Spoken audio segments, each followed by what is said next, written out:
The fear of ridicule or retribution has kept many UFO eyewitnesses silent.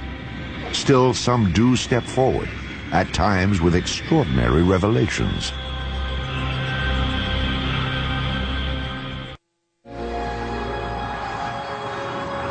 Shag Harbor is a small fishing village on the east coast of Canada. It is a peaceful place where the locals focus on the sea, not the sky. But in 1967, a dramatic UFO incident upended Shag Harbor's quiet ways. It was October 4th, 1967, when two of the townspeople en route to their homes spotted something strange above the tree line. My friend and I were talking as I was driving, and all of a sudden my friend said, look at those lights in the sky. When we first seen them, they looked like they were stopped. Of course, we was driving in the car and we couldn't tell if they were stopped or if they were moving or what they were.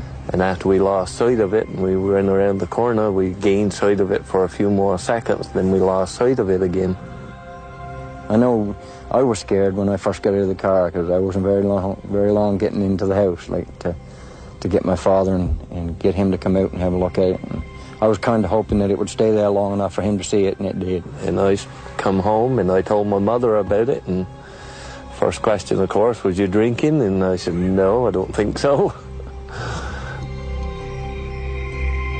Smith and Kendrick weren't the only ones to see the strange lights. Many of the locals watched as they flickered off and on. Suddenly, the luminous object turned on its side and plummeted into the harbor waters. Eyewitnesses rushed to notify the Royal Canadian Mounted Police, or RCMP. The people who initially arrived on the scene, the civilians who were called in to aid the RCMP, concerns were for survivors. Most people saw this thing occur from a distance, and it was initially thought that perhaps it was an airplane crash. But what the eyewitnesses saw, or in this case what RCMP officers saw when they arrived on the scene, there were at least 3 officers on the shoreline that at least saw a pale yellow light moving on the water. They all felt that it was something quite unusual. The RCMP officers were not alone in observing the mysterious object. They were surrounded by a small gathering of spectators. And we all seen it, the police seen it, and everybody was, I guess, startled by it, and none of the people that were there had ever seen anything like it before. And I know I hadn't. The witnesses stood and stared, mesmerized by the strange light on the water. Then, just as suddenly as it had appeared, the light vanished. A Coast Guard cutter was summoned, but local fishermen, already on board their vessels, headed for the spot where the light had last been seen.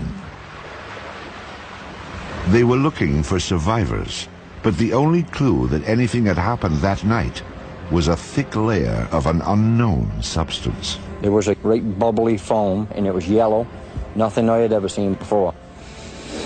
You couldn't smell no odor or anything, and we went about probably 3 lengths of the boat, and we ran out of it.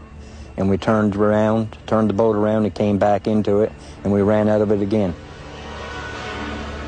The foam, like the lights, eventually disappeared. When it was obvious there was no further sign of distress, the search ended for the evening. By the following morning, the RCMP had already made contact with nearby military bases. They were hoping to find a reasonable explanation for what they'd seen.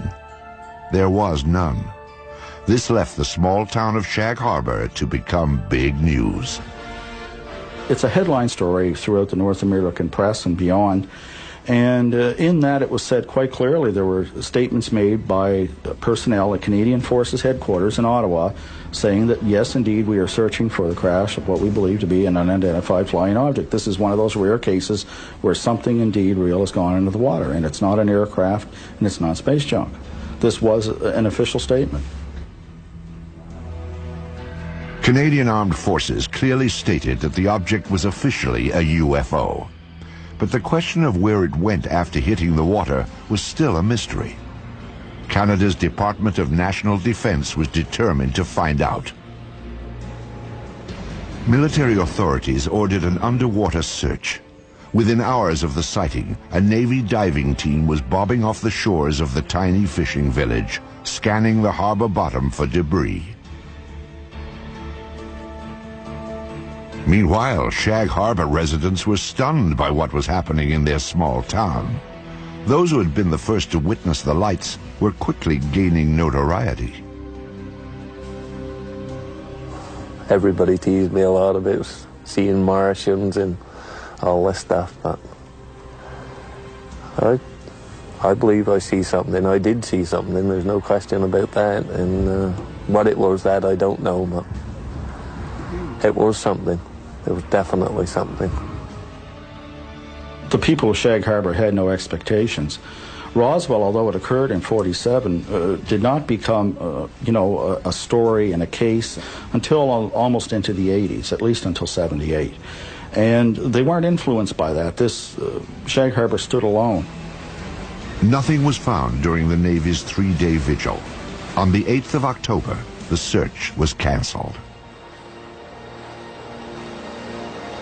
Media interest began to wane, and life in Shag Harbor settled back to normal. But researchers now claim there is more to this incident than originally revealed. 26 years later, the case was re-examined and unofficial information began to emerge. The men from the original Navy diving team were the first to talk, and what a story they had to tell.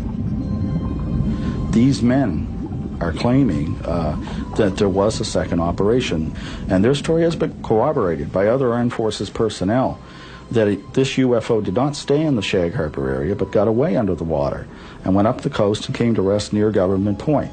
Now, at Government Point, you have a secret base. In those days, it was an American base on Canadian soil.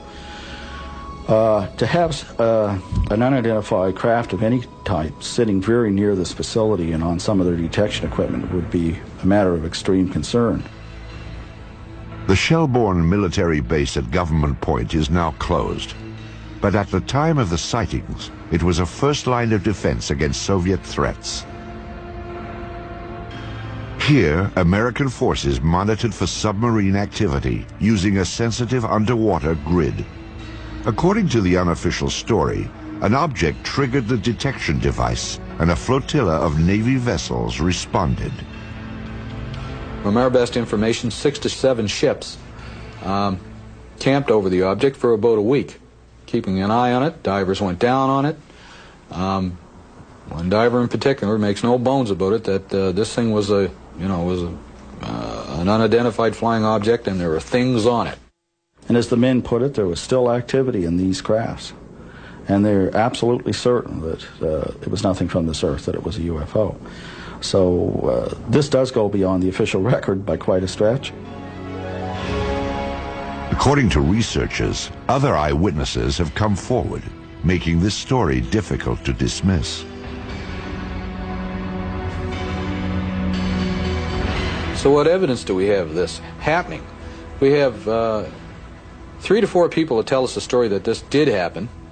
We've got the integrity of the witnesses, but that's, witnesses are, we don't have the smoking gun, that's for sure, but I think we probably have the gun, but we just don't have the bullets.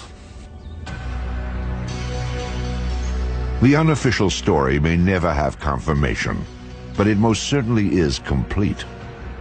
There is a beginning, a middle, and according to investigators, a surprising end. One of the things I enjoy most about the story is its end, because I suppose you could say, ufologically speaking, it has a happy ending, unlike most of these stories.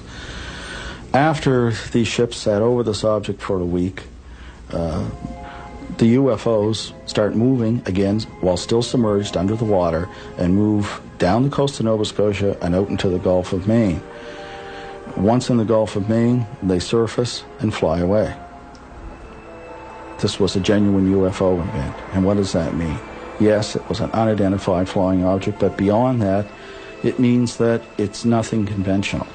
There are certainly aspects of this that you cannot explain or explain away.